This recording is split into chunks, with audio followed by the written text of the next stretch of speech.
this meeting during designated public comment times, business and consent agenda, public hearings, and general issues, the following options are available. For internet users, please click on the raise hand feature to signal that you would like to comment. The sound will be unmuted and the internet participant should announce her or his name. The participant will be called upon to speak at the appropriate time. Closed captions have been enabled. Members of the public can view the link to instructions in the chat. Please note that we will not be able to assist you should you experience technical difficulties. For call-in users, please dial *9 on your keypad to signal that you would like to comment. The last 4 digits of the call-in number will be announced, and call-in participants should announce their first and last name before speaking.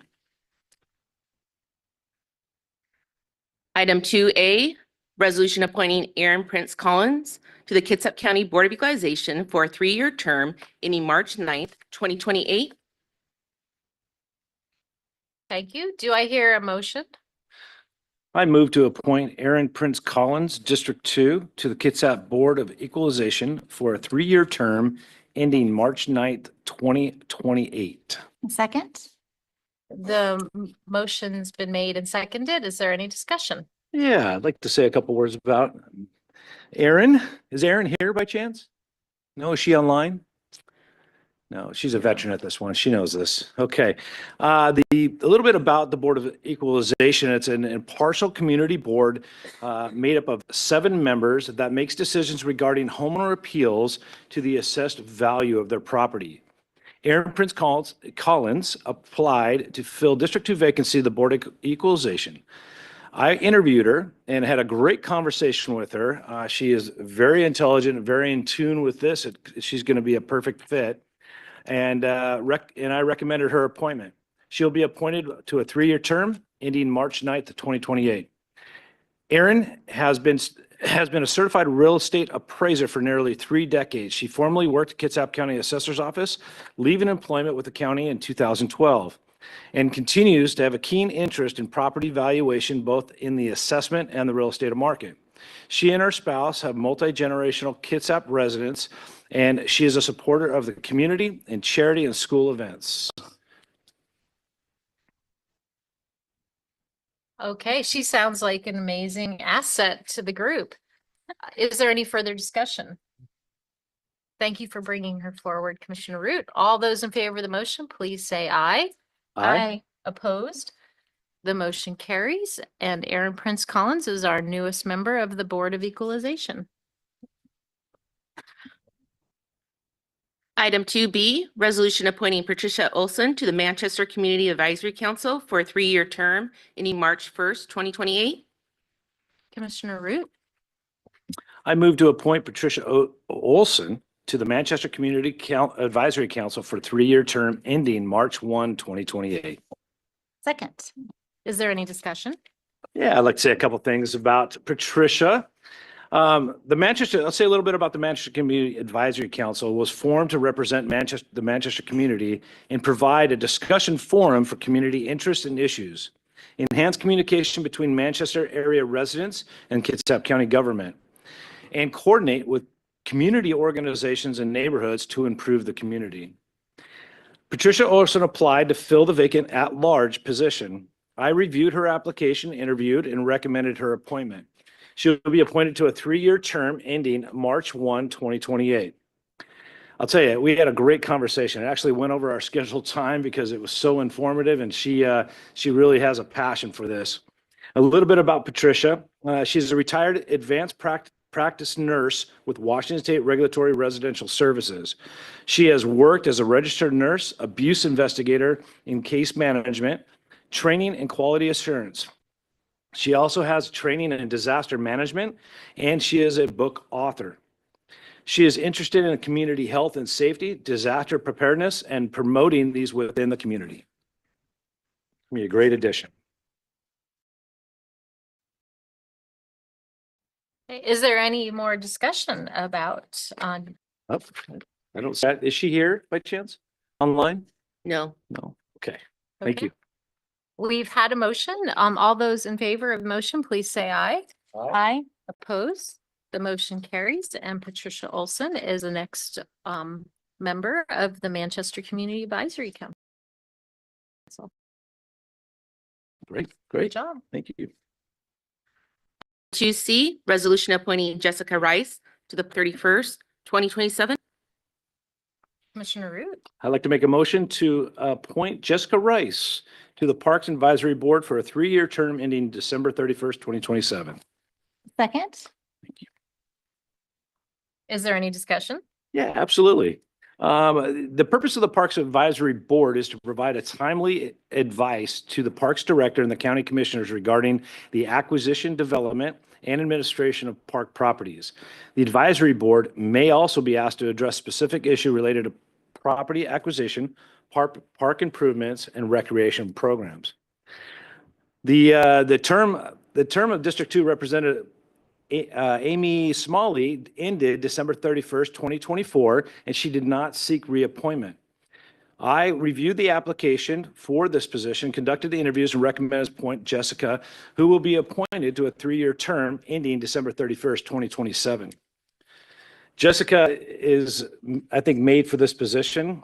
She has 3 children active in the community. She helps coordinate annual events, the annual event Easter Basket for Homeless Kids. She has worked at Kitsap Rescue Mission, Scarlet Road, the YMCA, and the South Kitsap Helpline. She is also on Fathom Fund Board and assists with their activities. She is an avid parks user, organizes events for children in local parks, park cleanup, and park cleanup parties. She wants to help guide the development of park spaces that educate people to entice visitors to Kitsap that will support our local economy. She is currently enrolled in the county's Community Emergency Response Team, or CERT training, which is really good. We had a long conversation about the Easter baskets for homeless kids. It's been very successful the past couple of years. So I really thought it was a great fit. Jessica, are you here? Hi. Would you like to say anything? Okay.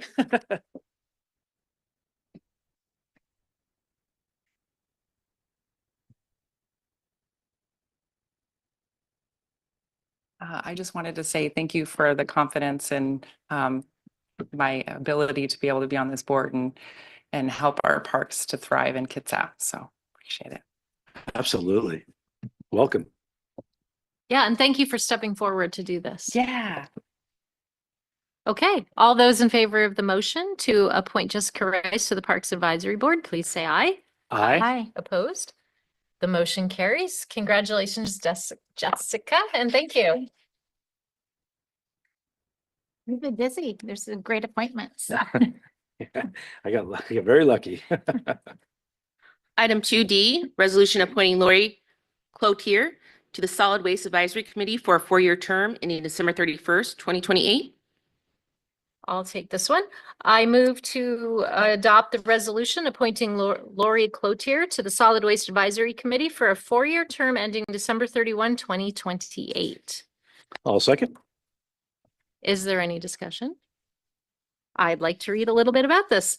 The Solid Waste Advisory Committee assists in the development of programs, policies, and management plan concerning solid waste handling and disposal.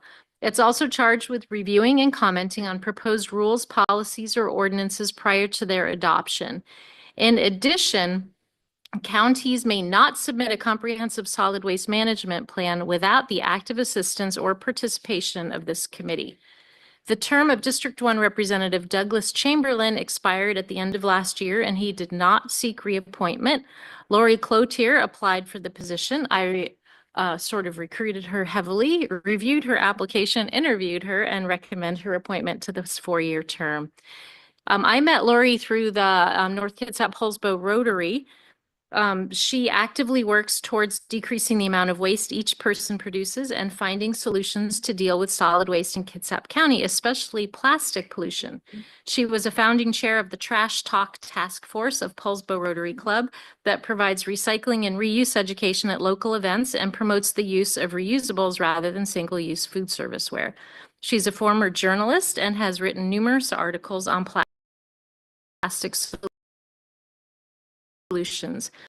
She is also a local speaker topic involving local clubs and invasive plant removal work parties. Is Lori here? Lori, would you like to say a few words? Oh, just that I'm very honored. Trash that came out wrong. I will be to help find ways to use our trash. Thank you. All right, good. Thank you so much, Lori, for stepping forward. Is there any further discussion? All those in favor of the motion, please say aye. Aye. Aye. Opposed? The motion carries. Congratulations, Lori. Thank you for stepping forward to do this.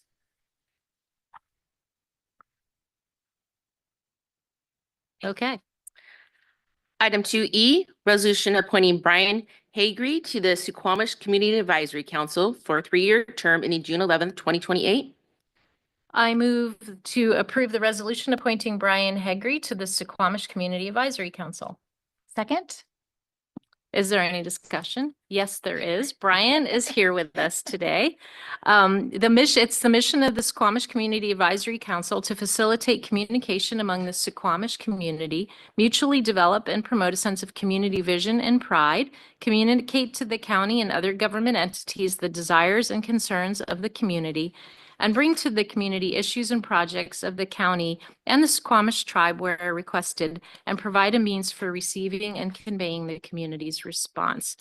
Brian has applied to fill a longtime vacancy on the council.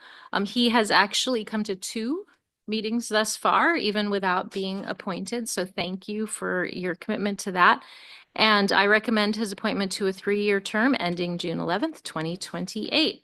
A little bit about Brian. He was employed with Como TV for 4 decades, where he worked his way up to managing on-air operations. He is a former board member without Kitsap, an LGBTQIA organization.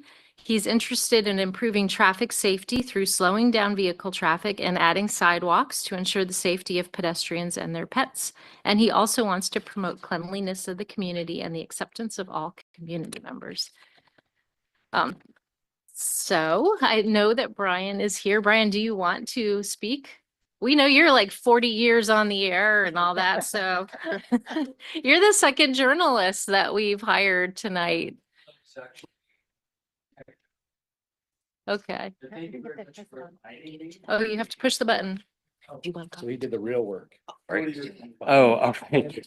I was behind the scenes, but I was there through all kinds of issues with broadcasting, so it was always entertaining. But thank you very much for inviting me. I appreciate that, and I'm looking forward to serving with the council members. We love living in Suquamish, and we hope that we can bring a community deserving of everyone that loves living there. Well, thank you. And your energy in the room has already been appreciated by folks. So thank you for joining us in this. Is there more discussion? Okay, all those in favor of the motion, please say aye. Aye. Aye. Opposed? The motion carries. Brian, you are official. Thank you.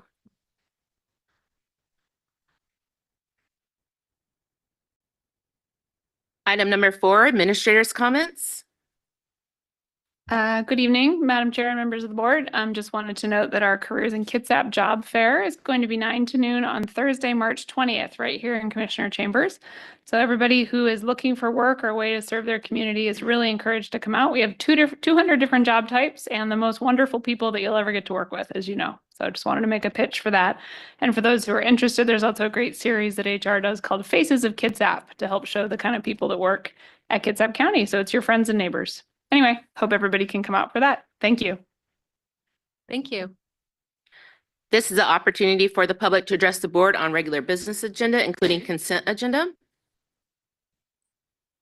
I have one person signed in to testify, but I don't actually, oh, Joe Lubisher is signed in to testify. This is for the items that are on our regular business and consent agenda. Yes, this would be the time. And then Dana, do we have anybody online? Yes, one person's raising their hand. Okay. Mhm.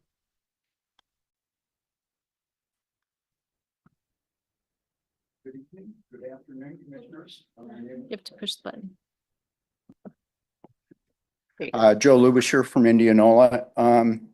So I understand you're considering an interim extension on the Arborwood development agreement. And just wanted to make a pitch that this, I think to be fair, this interim extension should be neutral in impact, which means that we would suggest and you've gotten the letter that suggests that there be no development, there be no permit activity or permit approvals during this period of time. And it speaks in general to, the problems with long-term development agreements. This has gotten to be kind of a sticky wicket. The corporations, I think, having a foot in the door are feeling rather entitled. And it's a good opportunity for you to really take a hard look at what is in the best interest of the citizens. Do we have a time? Yeah, so very quickly, there have been appeals. I want to make it clear that those are valid appeals. One of the points was that there's a hard limit in the code not to reduce buffers more than 50%. That was proposed by by Taylor Morrison, approved by the county, and then when we called them on it, they never tried to defend themselves. And that hasn't stopped. We've got another appeal coming up here on this that is in part on that same issue. So it's a complex situation, with the critical areas ordinance, with how the county is enforcing or not enforcing that code. And, the major goal here of trying to protect our environmental assets, very important. Thank you. Thank you for coming here tonight, Joe. Dana, who do we have online? And now we have two more. So first up is April Ryan. Welcome, April. Welcome. Thank you. This is April Ryan from Kingston, and I am also speaking about the extension, the 63-day limited extension to the Arborwood Development Agreement negotiation. I would like to just acknowledge that the option to extend the agreement and the negotiation are at the county's discretion. So that means you have authority here. I want to emphasize that if the purpose of the extension is expressly for negotiation, then any and all permit activity related to the development must be held in abeyance during the 63-day term of a negotiation. Conditions under negotiation have direct bearing on permitting. Therefore, allowing any permit activity during this period undermines the good faith of the negotiation. Joe spoke about some of the appeals that pertain to this. Therefore, number 2 in the resolution, I believe, should be amended to add, here's the wording, all other terms and conditions of the original development agreement remain in full force and effect. We would like to add, except that no advancement of permit related approvals occur during this 63-day negotiation period. We urge the county to modify the resolution accordingly before considering for approval. Thank you. Thank you, April. And next up, it says Samsung.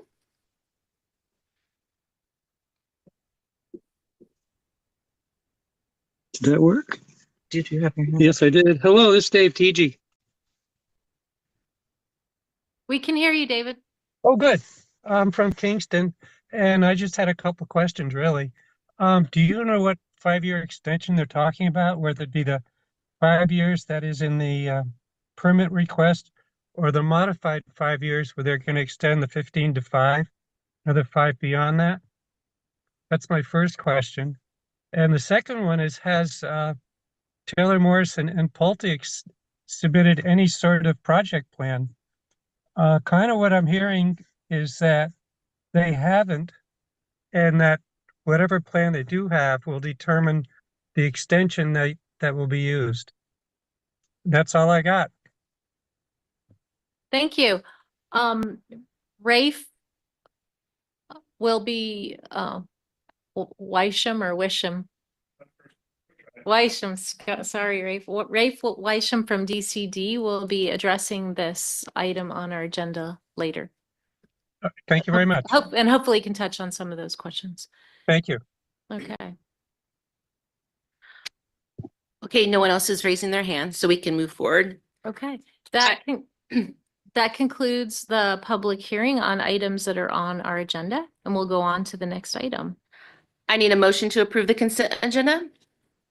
I move to approve the consent agenda. I'll second it. Any discussion? All those in favor, please say aye. Aye. Opposed?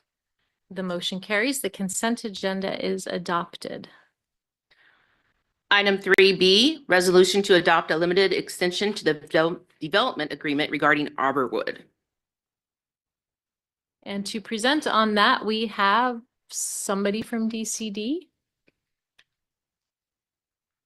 Our director, Rafe Weisham. Madam Chair, Commissioners, good evening and thank you. What we are proposing is a 63-day extension to the current agreement, which takes us, and the reason for 63 days is it takes us through your May 12th meeting so that we can ensure that we get enough time to conduct the negotiations. We're planning to get it in front of you by the April 28th meeting, but this just, instead of doing 60, we gave ourselves 3 extra days to make sure we incorporate that as a little bit of slop. The negotiations just taking a little bit of time. We entered this in the 11th hour. We're realizing it takes a little bit of time. The applicants have gone back and are doing some calculations on costs to them based on some of the things that you had asked us to bring to them. So that's the reason for the 63 days. To address a couple of the current concerns that were brought up today, first of all, with the permitting activity, I will just say that even if we allowed the DA to end today with no extension, whether 63 days or once negotiation perhaps longer, any permits that have already been applied for would still move forward.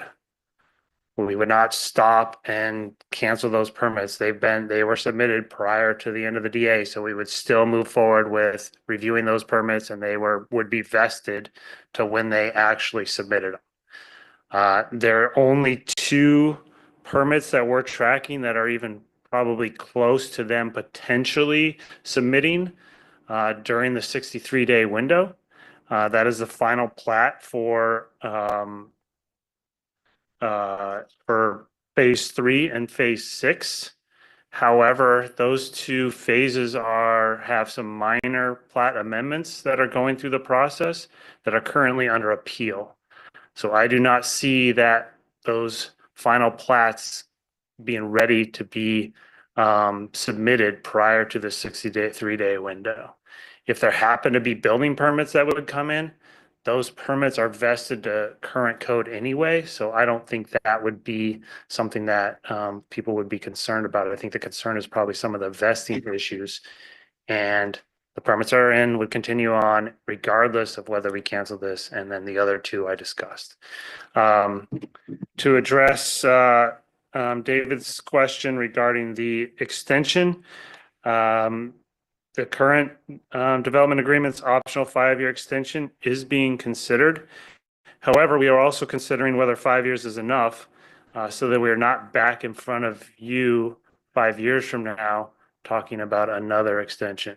So that is part of what you tasked us to talk with the applicants as we negotiate with them over the next few weeks if we are given the extension. I think I've answered the questions that were brought up today, and hopefully any questions you have, but over to you. I think that I saw a response that you wrote to David earlier this week, correct? And with those responses in writing. That's correct. So basically what I told you today to answer his question here, I answered him in writing a few days or sometime last week. That's correct. Okay. I have a technical question. So one of the issues being discussed in the negotiations, for example, an easy one to get your head around is whether we're going to require sprinklers, fire sprinklers, right? Is it So if a building permit comes in that's not vested already, like is that, would they be allowed to do it without the fire sprinklers, even though that's something we're actively negotiating? Or they're So the required? requirement is once they exceed 100 units.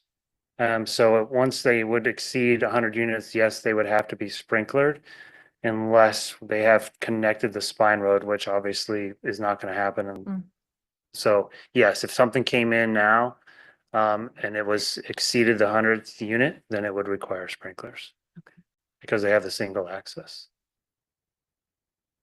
Okay. Any other questions for the director? Okay, thank you. Thank you. Did we already have a motion? No. Okay. Would somebody like to make a motion? I'll move to adopt the limited extension of the development agreement regarding Arborwood. Second. Okay, is there further discussion? No, I'm thankful for Director Weisham's remarks. So he answered the questions that we have. So. Okay. I guess the only comment that I would have would be that I didn't think that our requirements were so big that it would require 63 days to get them reviewed. So I hope that you all are back at the table promptly with their quick analysis of the limited requirements that we actually asked for. I'm going to vote for this, and I want to say why, and that is because we could have had our meetings about this earlier in the year, and it was our timing and our, it was our responsibility to have these conversations going, and we just weren't prepared. And so I think it's fair to give DCD and the developer the time that normally they would have instead of just 2 weeks to get this done. Yeah, I agree. I think that's a very fair statement. Okay. Any further discussion? All those in favor of the resolution to allow a 63-day extension to allow the parties to negotiate, please say aye. Aye. Aye. Opposed? The motion carries. The proposed resolution allowing a limited term extension is adopted. Item 7G, contract with Miles Resources LLC for the Silverdale Way Preservation Overlay and Stormwater Retrofit in Commissioner District 3.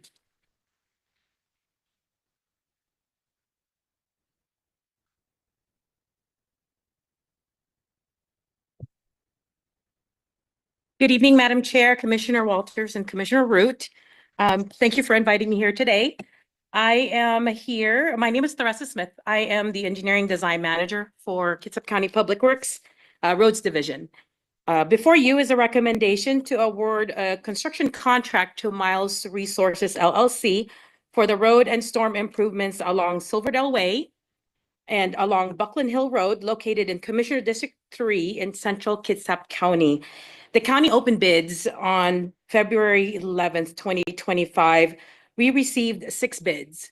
Miles Resources was the lowest of the 6 bids and was deemed responsible under the terms of the contract. Miles Resources completed the construction of National Avenue last year in 2024, and we are looking forward to another successful collaboration on the Silverdale Way Preservation Project. So if I may, I'd like to share my screen, tell you a little bit about the project.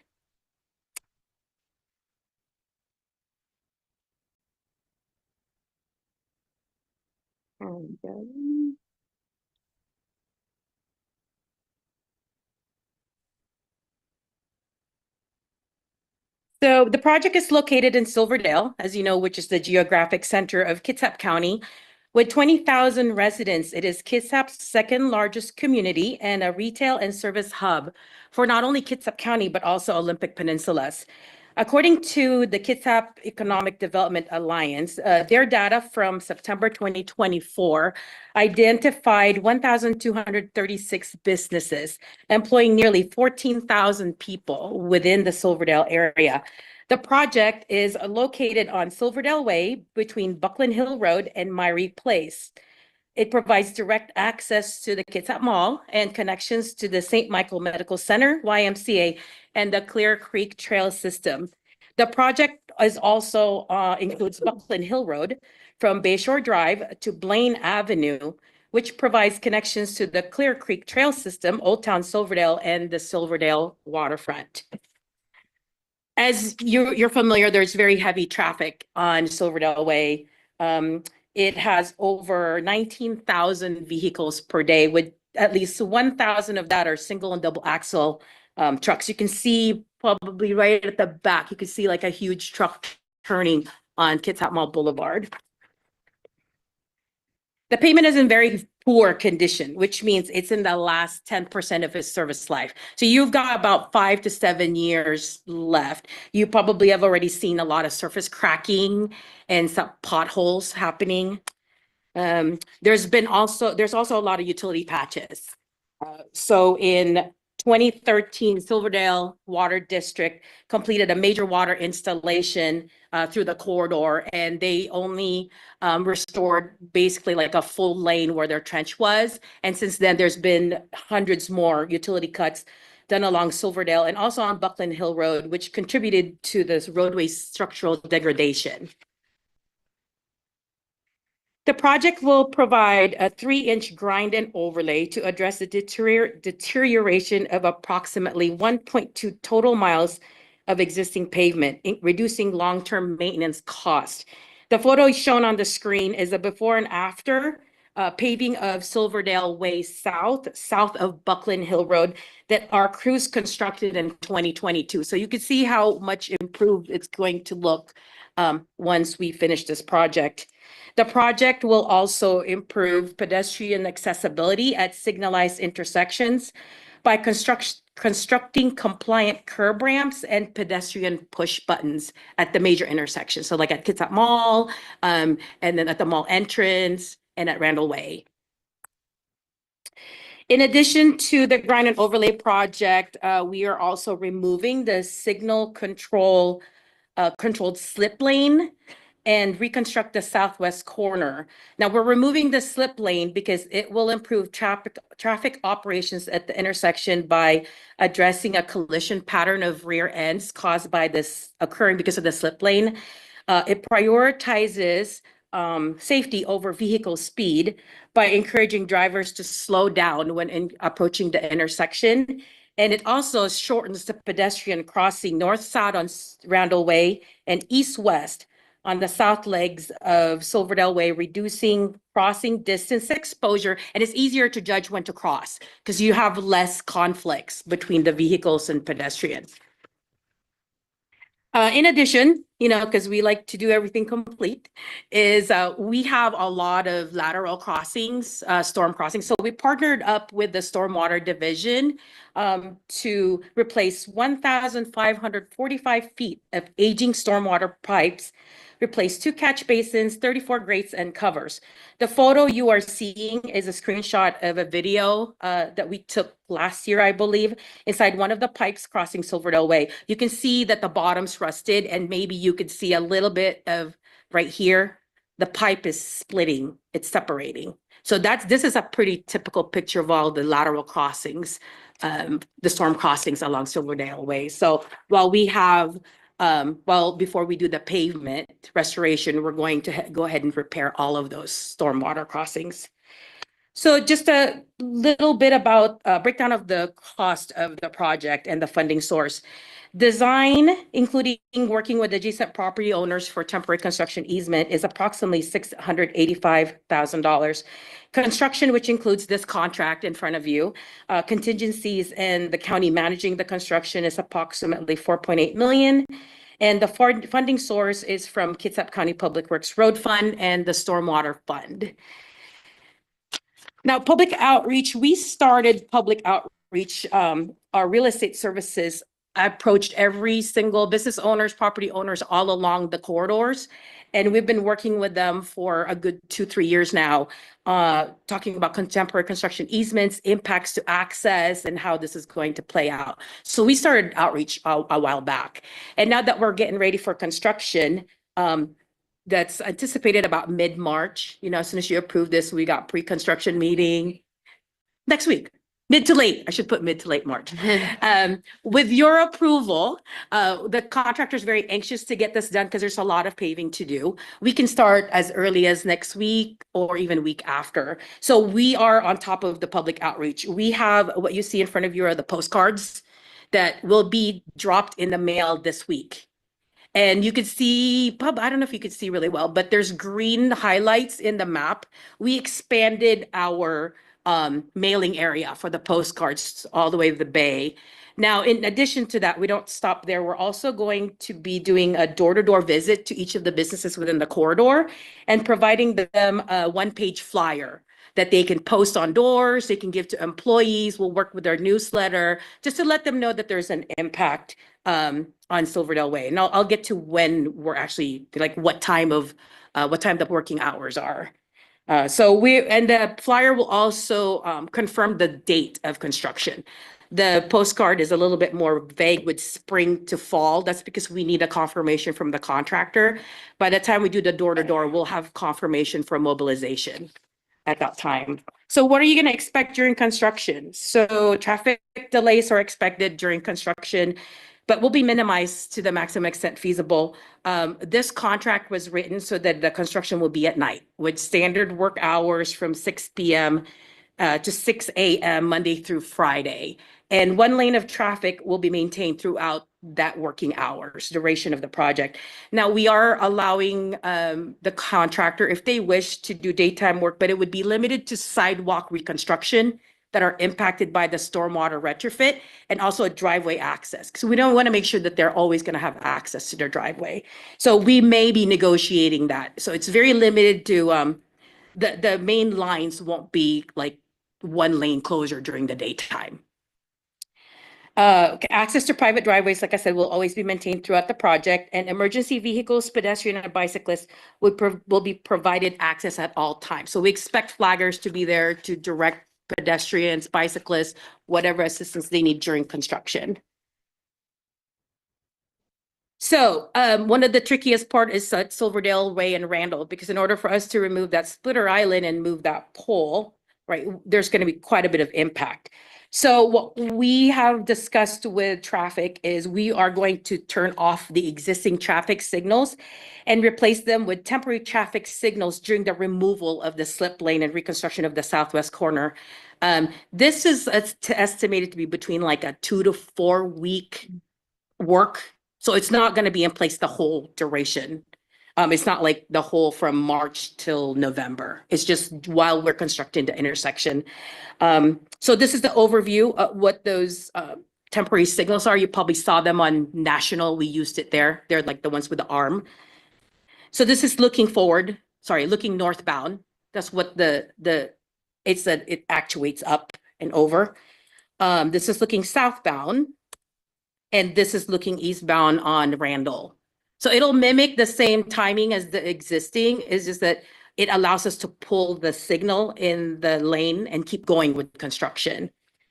Pedestrian detour signs, because this is near Clear Creek Trail. So there are going to be pedestrian detour signs at Randall Way and at Myrie Place that directs pedestrians to the sidewalk on the west side, away from the work zone. So they don't find themselves stranded in between and have to cross mid-block. That is not what we want to happen in this area. So that's what we're doing there. For additional information, we did create a project webpage on the Public Works website. Links to the final plans, the postcard mailing is provided at the bottom of the webpage. Any updates during construction will be posted on this webpage and will also be available through the road report. Similar to other capital projects,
Beck Highway. We just make sure that we're in close department. If they need access, like it's an emergency, we just stop everything and let them go. Yeah, that's our protocol for all of our capital projects. Right, thank you. Commissioner Root? Yeah, absolutely. Hi. Hi. Good job. Thank you very much Thank for you. that. Can we go back a couple slides? Sure. To the cost breakdown, the general cost breakdown? Oh, sorry, too far. I just want to understand it. There we go. Yes. So the estimated total project cost is 5.5, excuse me. And we're looking at 3.6 million here. Am I missing something? Yes, so the estimated total project cost includes all the preliminary design. It includes like our management of construction. So the cost you're seeing in front of you is just the contract, the construction contract cost for miles. Okay. So the For the 4 contractor. the contractor cost, Gotcha. right? All right. Thank you very much. Yeah, you're welcome. And I have another question. There was a cool project that we were doing, and I don't know if we already finished it, where we were lining up the lights to reduce car crashes, to have the Like an interconnect system, like connecting all maybe the lights signaling. throughout this core area of Silverdale. Did we do that? Oh, you're talking about the code green, maybe. You- They're attaching something else to like video. It's not that, if you're talking about that one, it's not done. But I'm not sure if that's the one you're talking about.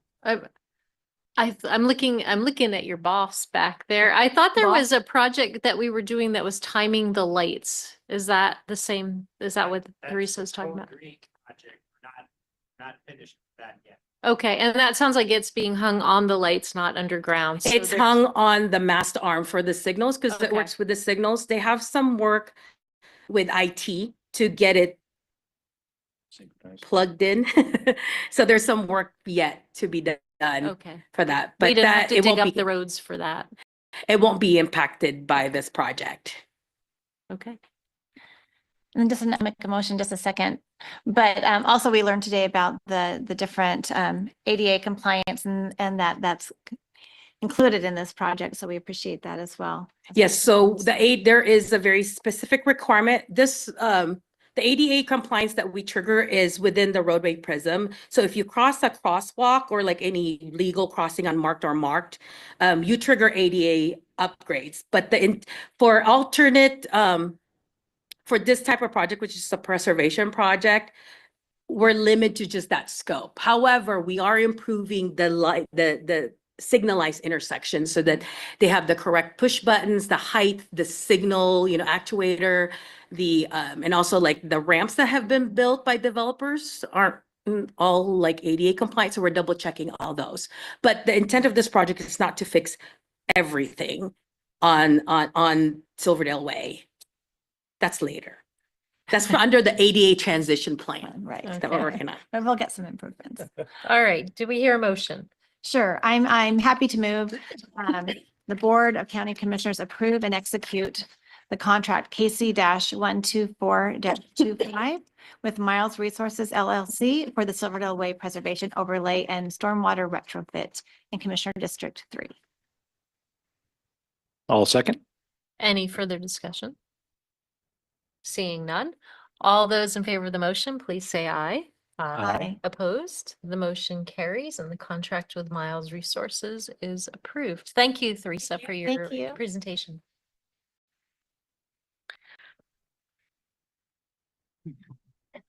An hour.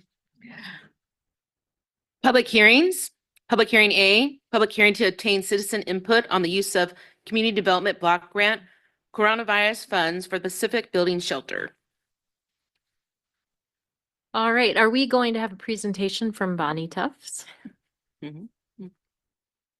And I do not have anybody signed in wishing to testify on this.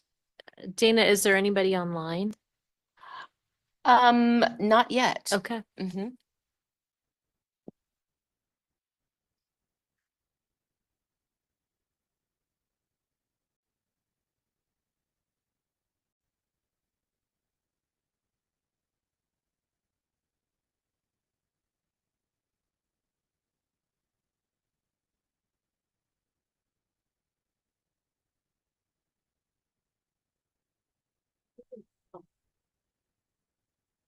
Moment, we're having a little bit of technical difficulties. Okay, sorry about that.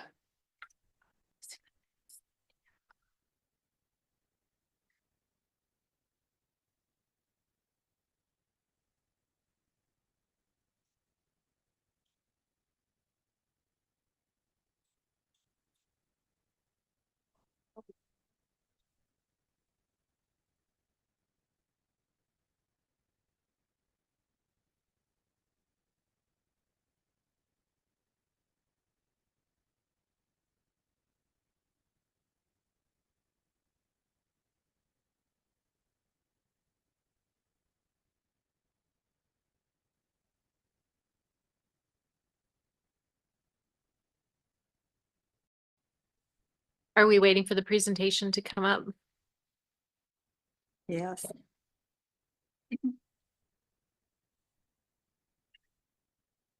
Something was wrong with the Zoom link, so it'll be just a minute. Sorry about that.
There you go. Okay. Sorry about that. Thank you for, my name's Bonnie Tufts. I'm with the Kitsap County Department of Human Services Block Grant Program, and I will be presenting tonight on the Pacific Building Shelter and the funding that went into it, along with Carl Borg from the Housing and Homelessness Program. Community Development Block Grant Coronavirus CDBG CV funds. Those are funds distributed from HUD as part of the Coronavirus Aid, Relief, and Economic Security Act, the CARES Act, signed into law in March of 2020. It included allocations in two different ways. One, direct allocation from HUD to CDBG entitlement communities, with Kitsap County is a CDBG entitlement community. It also included allocations to states to allocate to local CDBG communities. So the Pacific Building Shelter Project, total project cost of little over $8.9 million, received a little over $1.2 million in CDBG CV funds. The bulk of it came from Kitsap County's direct allocation, $894,346, and the remaining came from Department of Commerce via a contract with the county, and that one was about $350,000. The Pacific Building Shelter is located at 4459 Mile Hill Drive in Port Orchard. It's up at the top of Mile Hill, an old Olympic Fitness Club, was renovated, 75,000 square foot building.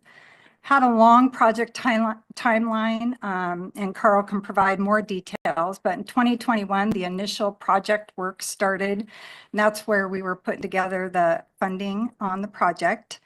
Renovation work began in January of last year, and took about a year, with certificate of occupancy, temporary certificate of occupancy, and issued January of this year. So coronavirus funds, CDBG, CV funds required there be a tie back to COVID for all projects that were funded. So for this project, it is providing high quality space for vulnerable populations. And then it supports the ability for the county to prepare, prevent, and respond to any future pandemics. The shelter is a 75-bed temporary congregate shelter serving men, women, and children with wraparound services, open 24 hours a day, 365 days a year. And services and staffing are provided by Kitsap Rescue Mission, and then the building owned by the county. The county handles the upkeep of the building. So with that, I'm going to turn it over to Carl.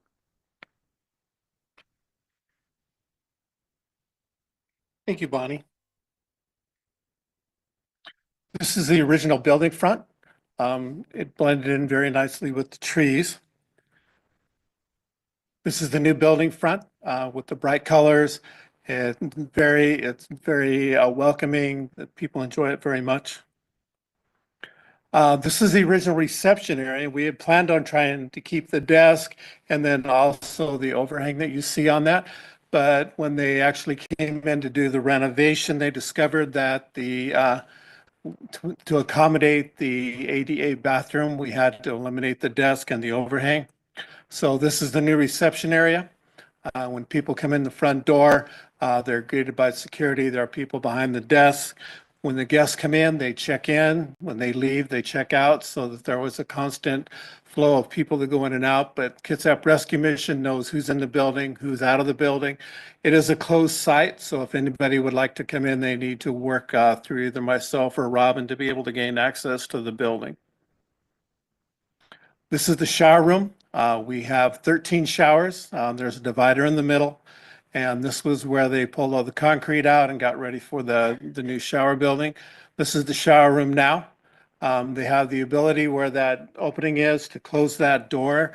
They can have use one half of the showers and then clean that half while the other half is being used. And they use that daily. This is the sleeping area, and you can tell we did a lot of work removing a lot of the underground piping and putting in new piping as well as electrical. One of the joys of doing remodeling is when you take out the drywall in the back, you find that rain has kind of disintegrated the back wall. So they had to rebuild that wall, and that before we did the remodel, there were no windows there. There are now windows in that back wall. This is what the sleeping areas look like now. You can see the windows that were added during the construction. This is the family sleeping area. We have a room dedicated for families. Right now, we actually have more families than actually can fit in that small room. So we were able to move things around and have them located in a larger room. And this is what the family room looks like now. This is our dining area. It was the gym.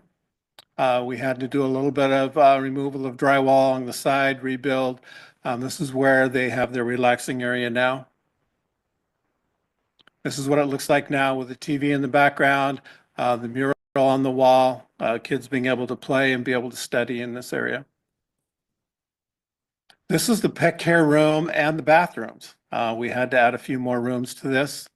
And this is what the pet care room looks like now. This is the only veterinary dedicated room of any shelter in the state.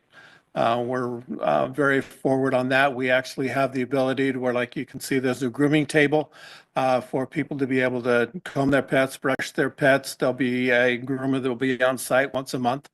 There's a facility for them to bathe their pets, so they always remain clean. And as of right now, we are maxed out at 20 pets, and we're only 3 or 4 weeks into this. And these are the kennels, and the kennels are there so when people with their pets, if they have appointments, they have to go to work, they've got various things they need to do off-site, they check their pets in. There's room for 4 in those kennels. They'll be watched, cared for while they're gone. And when they come back, then the actual pet owner will clean the kennel out and get it ready for the next person.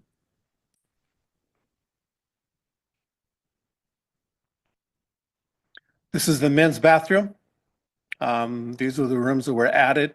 They're very bright, airy. It's a really, really nice location.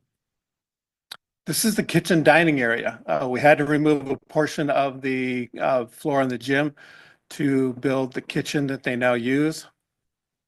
And this is what it looks like now. The smaller window is where they bring their dishes once they're done eating.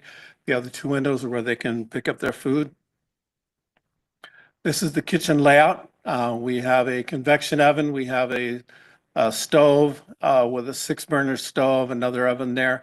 And then in the back is a what they call a griddle, which you can either use as a grill. Because when I went in, I was looking for a griddle and like, where was it? So it can be used as a griddle. You can use it to cook bacon. You can actually use it to make stews, soups, whatever. It tilts forward so that it comes, so that you can cook in there and then bring it into another container as it goes forward. And this is the back area. We've got 2 refrigerators and a large freezer for storage, a lot of ample storage for different things that they will need in the kitchen for that.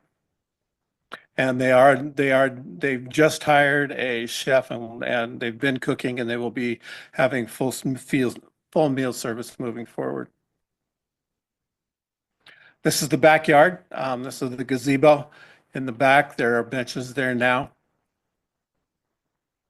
And this is what the finished product looks like. There is an area to the right, which is where the pets go. That's where they can go to the bathroom. They go in one at a time with their owner, run around, be able to go to the bathroom. There is a run around. There's kind of a running way in the back of the building. The entire back of the building is fenced in for people to be able to go play with their dogs back there, throw the ball around, give them exercise. We will be having a cat location, which we haven't put together yet.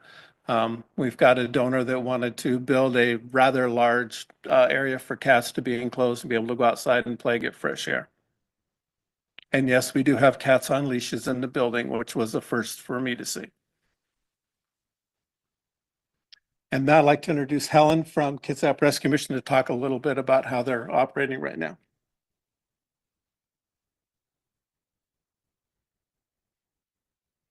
Hi, my name is Helen Kacher, and I'm the program director at the Kitsap Rescue Mission. And I just want to say thanks for having me tonight. Right now, currently at the Rescue Mission, we have 47 individuals. 14 of them are children. By the end of the week, we'll have 51 guests. And it's anticipated that we reach 75 capacity in 2 to 3 weeks. And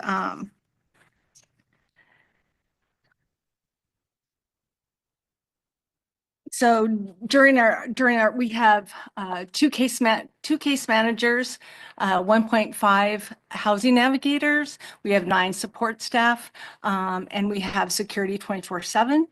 And so as Carl was saying, people check in and check out. So at every given moment of the day, we know who is in shelter and who is not. When people come in for intakes, they go through their process. We get their information. We know what kind of barriers they have. We help them with their IDs. We help them with housing. They'll see if they have any substance abuse issues, if they have any mental health issues. We direct them to our mental health provider and our substance abuse professional. And so they have wraparound services constantly. They have full access to their case managers. We provide them with laundry services each week. If they, for some reason, need to go out into the community, we provide them with either transportation or we give them a taxi to go where they need to go. We also help them with their access. So if they have any medical needs, they can sign up for access. If they have any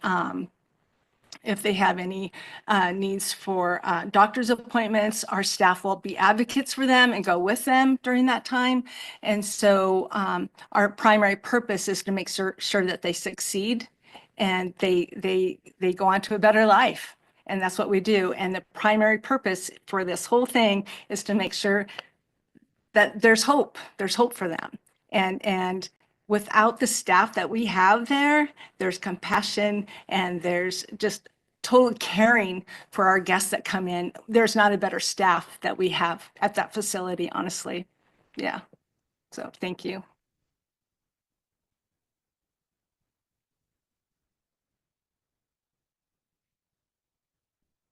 So public comment and grant closeout was a requirement of our contract with Commerce.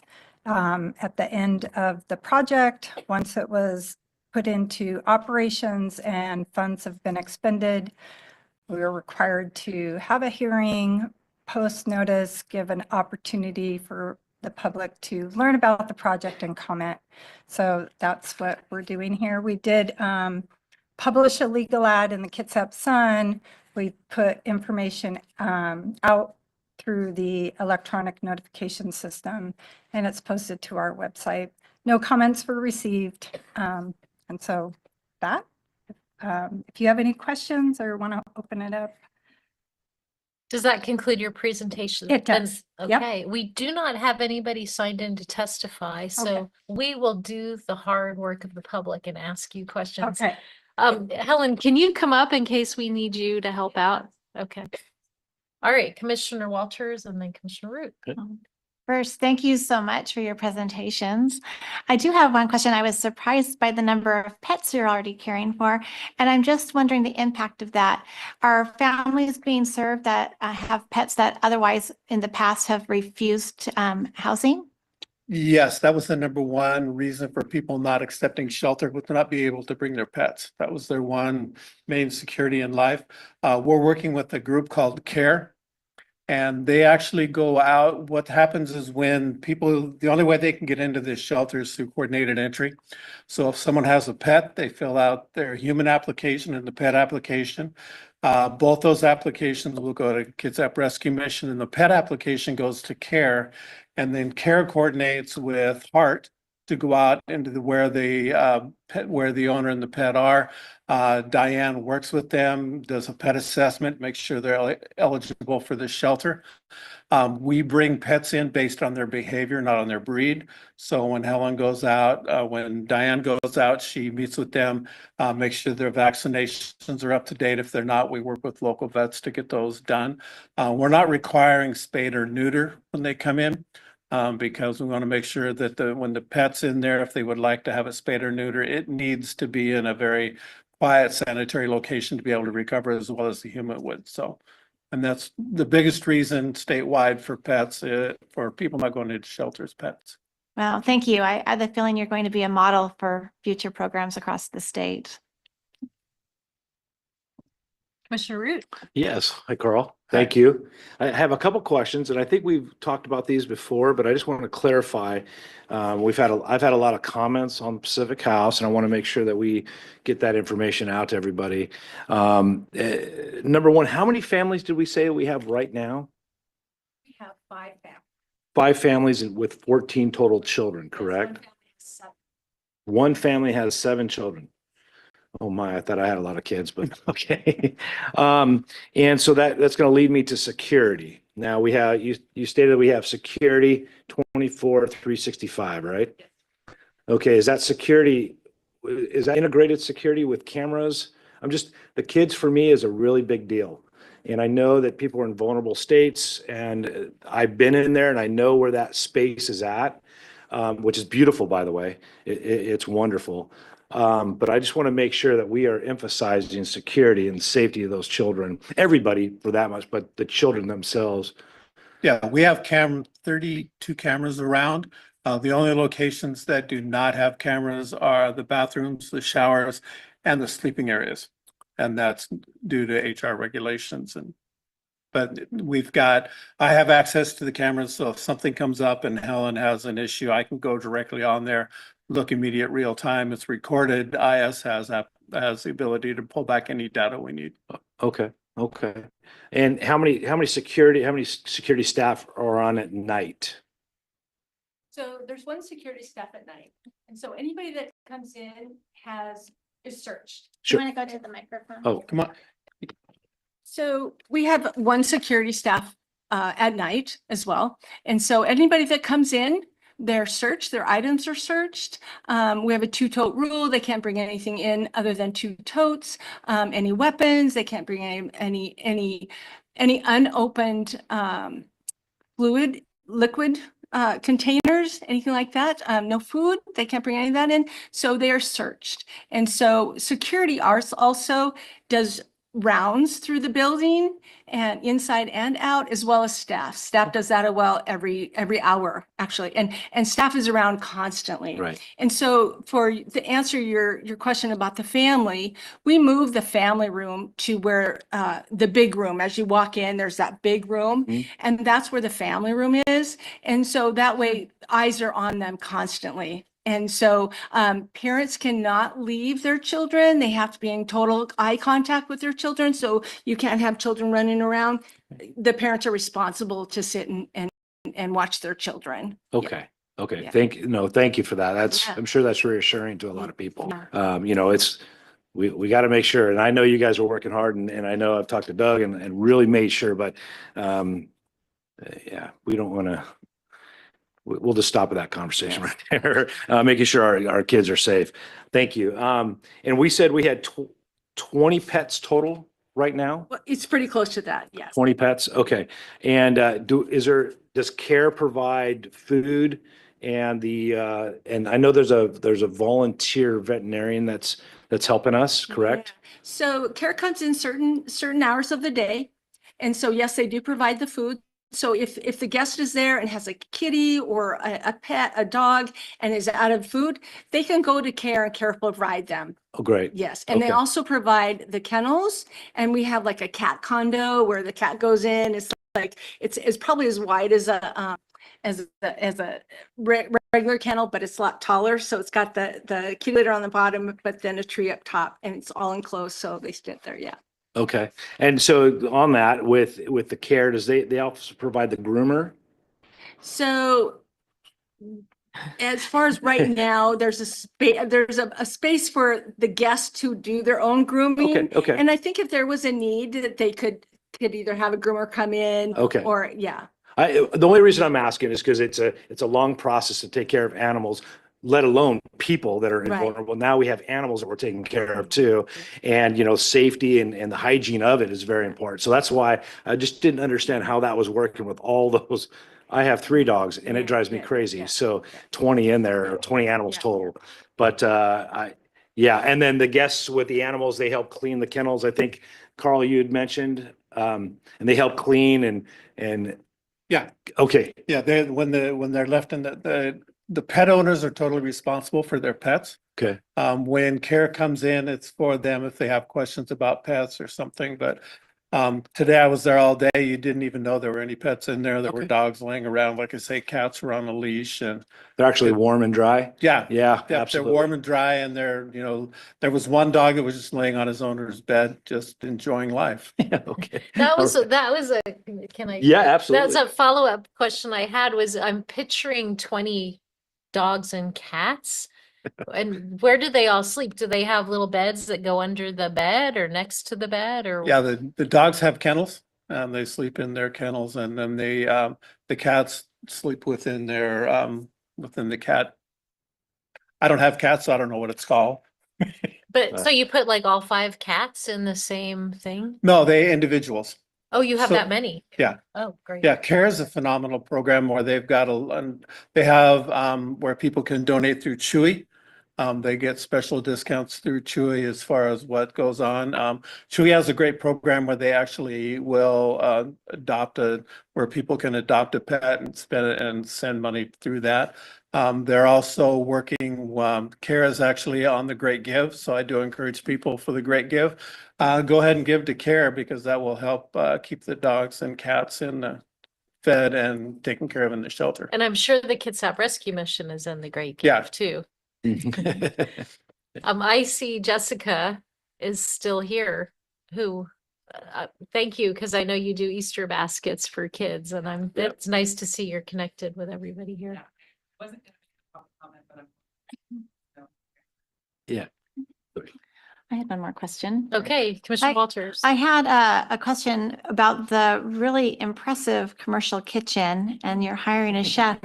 I'm wondering if there's any future opportunity for workforce development for some residents to learn cooking skills or, to get into restaurant business, that sort of thing. And yes, that is part of the plan. And part of Great. the plan is to give lessons, cooking lessons, that type of thing. So yes, that is part of the plan. Yeah. Okay, I told you we would fulfill the duty of the public hearing, so thank you for answering our questions. Thank you. Anybody, anything else? We actually have someone raising their hand. Now, if you want to Okay. call the public hearing. Okay, Open thank for you, comments. Dana. We have somebody online for the public hearing. Diane, I'll allow you to speak. Looks Can like you she hear me? doesn't care. Go ahead, Diane. Okay, sorry I couldn't be there in person. I did have a couple of comments regarding the CARE program. I'm the co-founder and president of CARE. And we do actually have professional groomers who are volunteering. And we've had 2 or 3 appointments where they've come in and done professional grooming. We actually have 2 appointments scheduled for this evening to occur. And the other comment, I can't remember, with regards to the kennels, there is ongoing training being done for the people who are coming in that do not have crate trained animals that might present an issue with barking or whining because they're being separated. And we have 3 trainers involved in the program and 3 training certified professional trainers and 3 training interns, all of which are volunteers.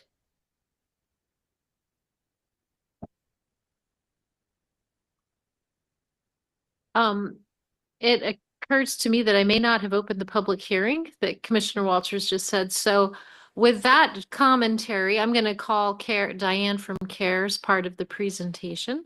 I'm helping to answer questions. I would now like to open the public hearing. And I don't think we have anybody signed in to testify. Dr. Newshams, are you here to speak to the shelter? Yes. Okay, Been there welcome. twice already. I got as far as the door last time because they were closed. Oh. So I thought they were, when we had the public come in, I thought that within a week they'd be open, but now, what was the official opening day or beginning? January 29th. Okay. Thank you. The question I have is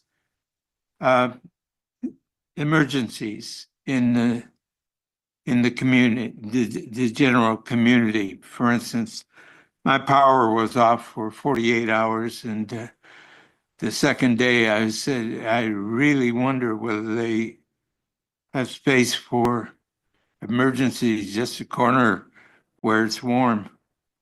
How would you answer that?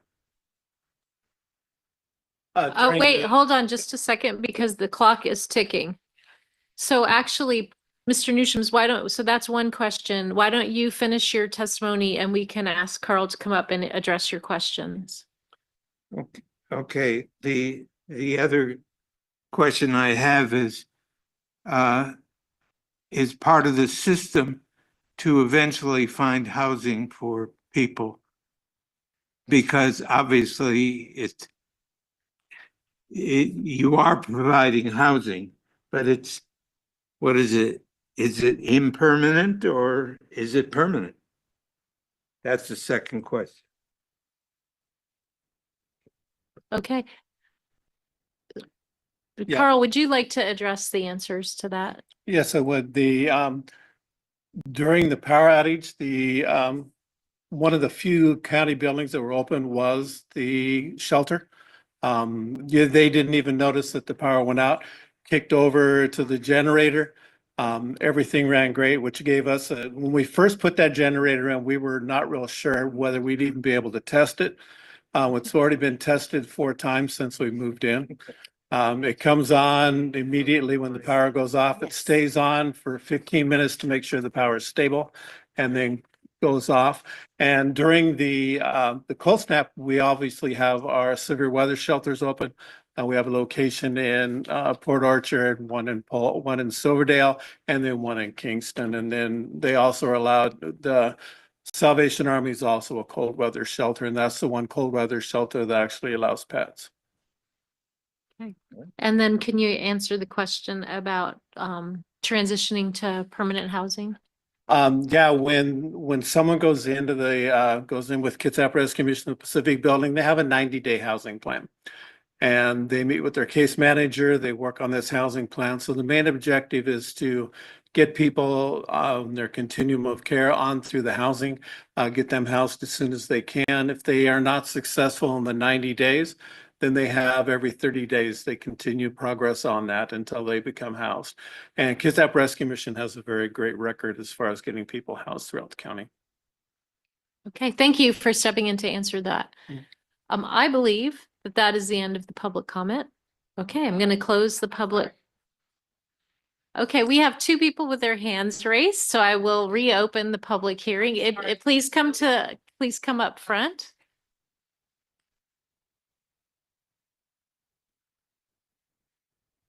I just wanted to give my perspective on doing the Easter baskets the last 2 years. And the last 2 years, it's been at the Bremerton Hotel. And we would go dress up as the Easter Bunny, and we collect donations for these Easter baskets for a good 2 months before we do this. But we would have to set up the event outside because we didn't have anywhere to have a space to be able to do this event. And we would pray that it wouldn't be raining. And when I walked in to the open house to this new facility, I almost started crying because you think about, even now we're planning the new one. We're planning the Easter event next month. And we're just so excited because of all of the potential that that space has. It's so bright and friendly and just positive. And like you mentioned, the hope, it's like, it is so hopeful for those people and those families that are just trying to make it. And for me, it's also about the children. It's a huge piece for me. And I'm glad that to hear the space has kind of expanded a little bit for the families. Because when I did walk in there, knowing, because we also did, we dressed up, we had Santa come and do some photos and stuff in December. And I knew that there was more families in there than that were in need than space. So I was glad to hear that you guys had expanded that. But I just want to say that thank you so much for providing that space for them and collaborating with Kitsap Rescue Mission. It has just been watching that transition. I am so excited to see, like, it is going to be a model for the rest of the state because it is a beautiful place and it's so hopeful. And anyway, thank you. Could I have your name really quick? I'm sorry. Could I have your name? Jessica. Yeah, Jessica. Yeah. Thank you. Jessica Rice, Thank you. come forward, please. Hi, I'm Sean Murphy. I just have a real quick question. As we were going through the presentation, a lot of the funding comes from COVID funds that have been sent to the county, which I think a shelter like this is a great idea. I love seeing it here in the county. But I do have a question as far as how does this shelter support the ability to prepare, prevent, and respond to any future pandemics? If the building is already going to be operating at capacity or close to capacity, what function does it provide in a future pandemic to be able to meet that criteria? That's my question. Thank you. Thank you. Is Bonnie right behind the podium? Go ahead. Um, Hi. So what we saw when the pandemic hit was that there just wasn't beds available. And so this is just one more option to place people that are in a vulnerable state when something like this hits. I know that there was things set up at the fairgrounds during the pandemic and stuff like this. So this, we have a shortage and we need more, but that's how this project specifically ties back to COVID is just the shelter beds and availability. Thank you. All right, with that, I'm going to close the public hearing on the CDBG block grant coronavirus funds for the Pacific Building Shelter. The last item on our agenda is an opportunity for the public to address the board on items that were not on the agenda, just general items. And the first person I have, we're going to first go to the people who are here.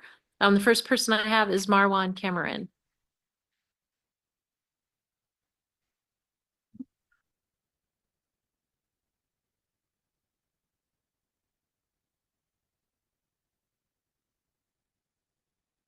Good evening, commissioners. How are you doing? Congratulations, Commissioner Oran. I voted for you. Thank you very much. Hoping to see great things from you. I'm Marwan Cameron. I am the founder and executive director of Gather Together, Grow Together, the Conduit Podcast Network, and the League of Black Male Voters. But tonight I come to you on behalf of the Kitsap Juneteenth Freedom Festival Committee to request the board's support for the annual Juneteenth celebration. For 23 years, the Kitsap Juneteenth Freedom Festival has been a vital part of the community, celebrating Black culture, resilience, and the emancipation of enslaved African Americans. Now recognized as a federal holiday, Juneteenth is a time for reflection, education, and unity. Yet despite its significance, our festival has largely, it's been self-funded. While other major local events such as Pride and the Blackberry Festival, the Armed Forces Day Parade, and others are able to experience more financial backing. In light of these strenuous times, this support is even more important than ever. We are asking the board to consider ways to contribute. In addition to financial support, we welcome opportunities for the board to participate. The following ways the board can participate: advertising in our commemorative annual booklet, agree to attend the festival, and present a proclamation or any combination of the above. Your support would really help ensure that Juneteenth continues to thrive as a vibrant and inclusive celebration for all of Kitsap County community. We appreciate your time, consideration, and look forward to working together with you. Thank you. Marwan, thank you for coming here to extend that invitation. We will take that up. Appreciate you. All right, next is Dr. Paul Newshams.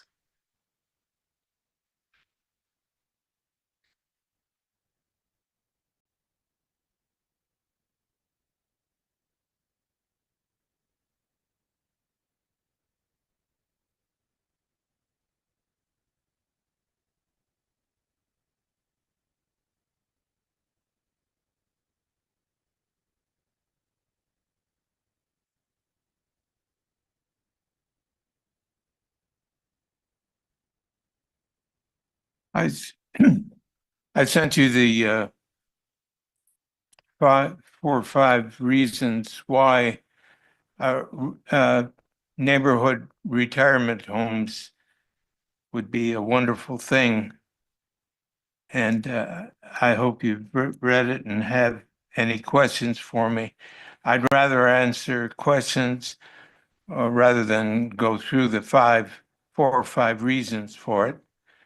But I'll repeat them anyway. 1, a need for housing. This meets, especially for seniors, a place that people could have their children taken care of while they are working, especially women who traditionally have had to do 90 to 100% of caring and raising for children. Also, the need for housing has made prices go up. If you have neighborhood senior retirement homes, it would be a way of localizing people when they retire in their area, in their neighborhood, and so on. I probably don't remember everything to say, so I'll just say, if you have any questions. Yeah, I assume you read it and you have any questions for me, because I will.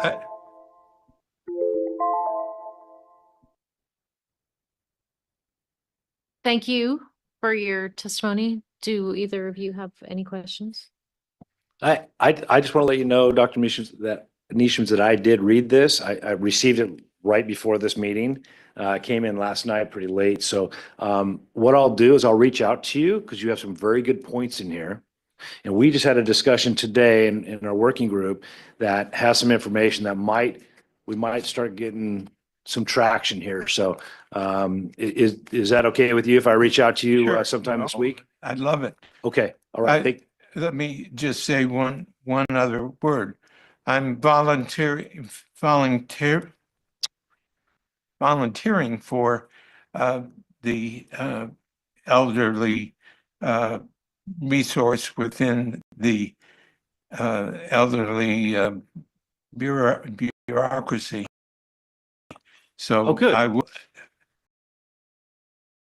There is a on the committee, so we will welcome you there. Continue in various ways. Okay. To make this happen.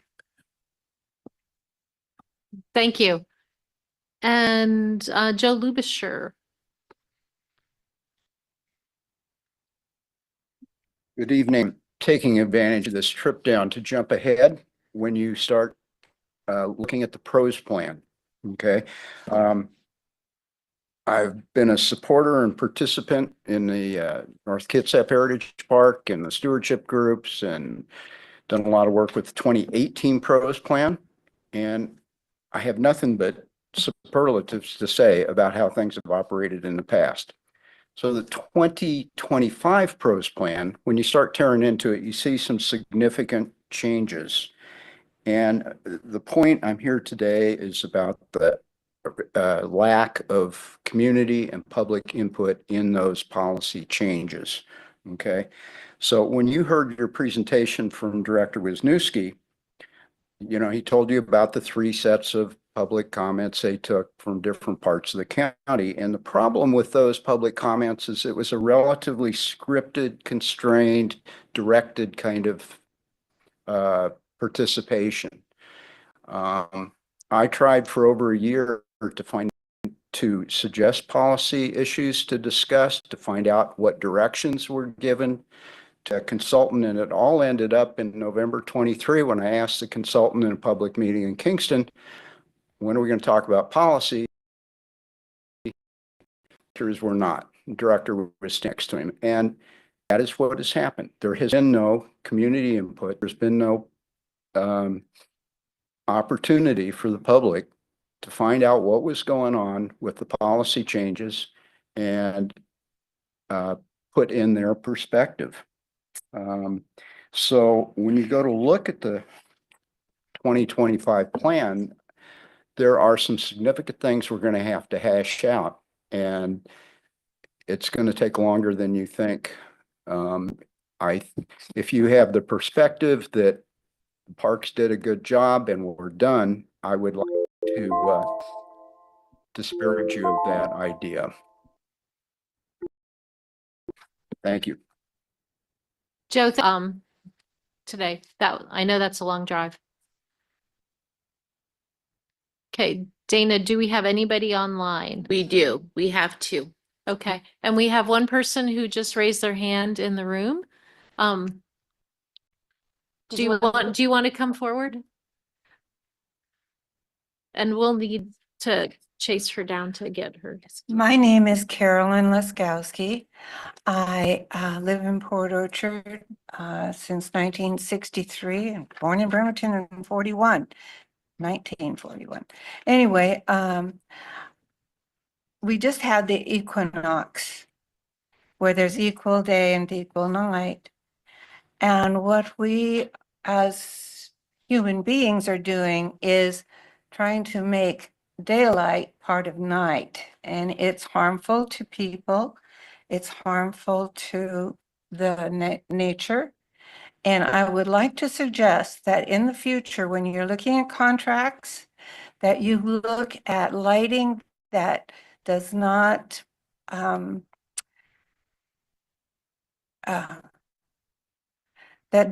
hurt the birds when they're migrating with lights on at night and disorienting them. And we have a beautiful country here in Kitsap County, and I'd like to see it perpetuated. But if we use sodium vapor or red, orange, or yellow lights instead of the blue lights, and recently I read where the population will be 50% nearsighted because of looking at our cell phones and the types of lights that are affecting our eyes. And so we have a lot of new inventions, and then we find out what the results are. So I'd like you to be proactive, please, and think about when people are going to do some of these projects on highways, streets, cities, and in your home. Thank you. Great, thank you. Okay, and Dana, we have people online. Yes, the first person is April Ryan. Hello again. This is April Ryan. This is in regard to the 2025 PROS plan. The final draft submitted for public review on February 11th and scheduled to conclude on March 16th. This is the first time the public is seeing a draft of the 2025 PROS plan. The draft released for public review on February 11th is not an update, but a full rewrite of the PROS plan, with several radical changes from 2018 that require sufficient time for a serious review by the public and important stakeholders. The document is overdue by several months, but that should not short-circuit reviews of a draft that should have been done at earlier stages of development. Please note that the recently launched Year of the Rural project has a public review at 30% completion, to be followed by another public review at 60% completion. Likewise, the comprehensive plan update had multiple public review opportunities before the final draft. The Parks Department is presenting this PROS plan draft as the final draft. It has not been publicly reviewed before now. It is not in final draft form. Given that it lacks consistent organization and incompleteness in data analysis, it should be treated as no more than a 60% draft. I am requesting an extension of the public review and comment period for an additional 2 weeks to at least the end of March, and a follow-up public review and comment period when the draft is truly at the 90% draft stage. Thank you. Thank you, April. And next up, we have Beverly Parsons.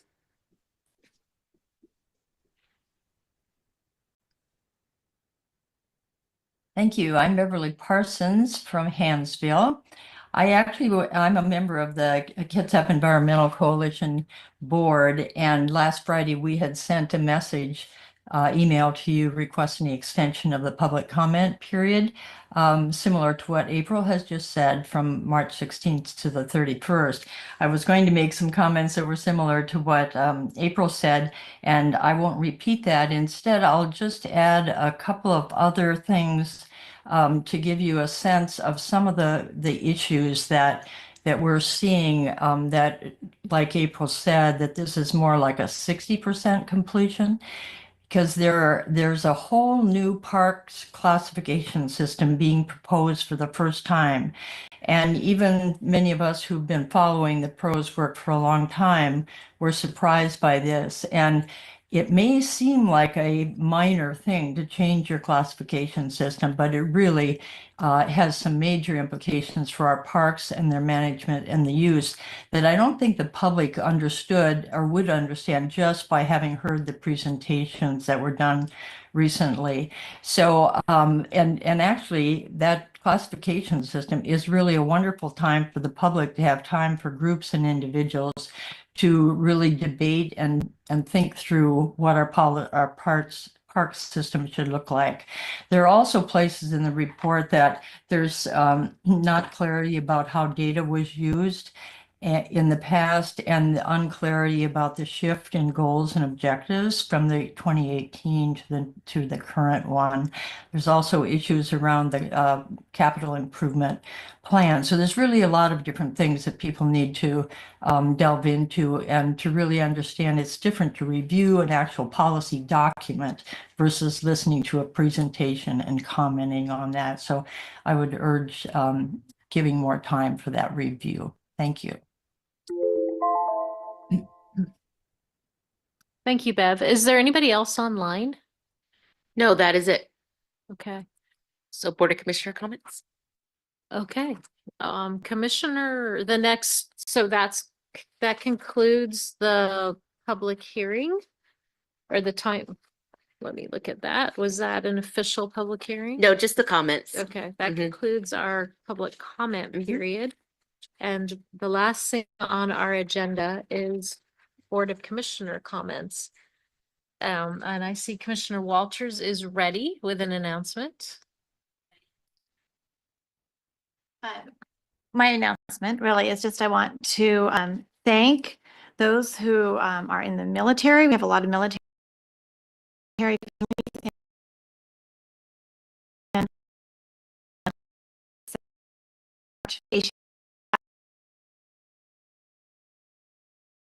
Grounds Pavilion from 11 a.m. to 2 p.m. And this year's information fair and carnival will include games, prizes, military displays, and information on the duties performed by our area service members, as well as inflatables.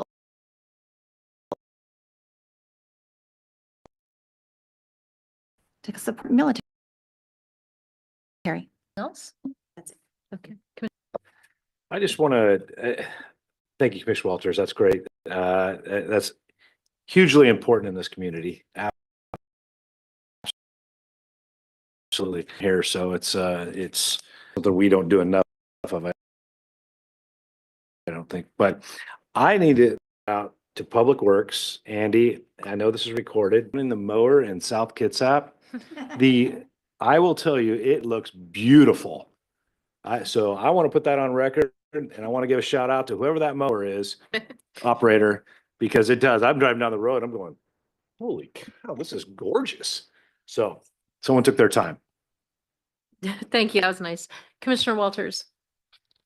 Well, just to talking about landscaping, last fall, there's a group of residents and the Port of Silverdale planted over 12,000 daffodil bulbs, which are beginning to bloom. And our Public Works also put daffodil bulbs in the roundabout as you enter Silverdale. And there's an event planned, a daffodil promenade event down Bay Street on March 29th. I'll have more details to follow, but save the date for March 29th at 11 a.m. and we'll be doing something in the Silverdale Waterfront Park. But I think it's really just to celebrate spring and all the colors that are popping, but the daffodils are starting to come out. So it's really pretty as you drive through Old Town Silverdale. Yeah, that's going to be nice to see. Okay. Anything else? Now that's it. All right. That concludes our board meeting for March 10th. Thank you, everyone, for joining us.